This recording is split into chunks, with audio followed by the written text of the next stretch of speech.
समानता का अर्थ, समानता का मतलब हर व्यक्ति को सम्मान, अवसर और अधिकारों में न्यायपूर्ण व्यवहार मिलना है। लोकतांत्रिक समाज में यह एक मूल्य माना जाता है। समानता का अर्थ है सभी के लिए गरिमा, अवसर और न्याय। कानून के समक्ष समानता। भारतीय संविधान के अनुसार सभी नागरिक कानून के समक्ष समान हैं।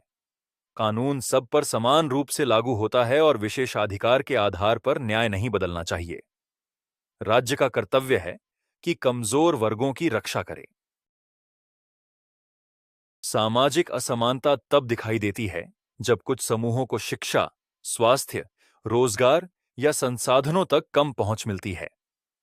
यह असमानता परंपराओं, पूर्वाग्रहों और भेदभावपूर्ण सोच से पैदा हो सकती है।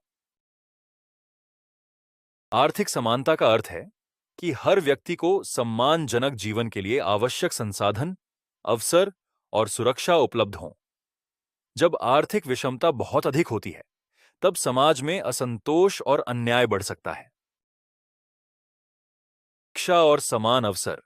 शिक्षा समानता स्थापित करने का सबसे प्रभावी माध्यम है। जब बच्चों को अच्छी शिक्षा और सीखने के समान अवसर मिलते हैं, तब वे अपनी क्षमता के अनुसार आगे बढ़ सकते हैं। इसलिए शिक्षा का प्रसार समानता का आधार है। महिलाओं के लिए समान अधिकार। महिलाओं और पुरुषों को समान सम्मान, अधिकार और अवसर प्राप्त होने चाहिए। शिक्षा का समान अधिकार। सुरक्षित कार्यस्थल और निर्णय प्रक्रिया में भागीदारी आवश्यक है। जब महिलाएं सशक्त होती हैं, तब परिवार और समाज दोनों प्रगति करते हैं। लोकतंत्र और समानता। लोकतंत्र केवल मतदान तक सीमित नहीं है। हर नागरिक की आवाज सुनी जाए और उसे भागीदारी का अवसर मिले, यही समानता है। यदि कुछ लोगों की आवाज हमेशा दबा दी जाए, तो लोकतंत्र कमजोर हो जाता है। वास्तविक जीवन का उदाहरण मान लीजिए। दो छात्र एक ही कक्षा में पढ़ते हैं।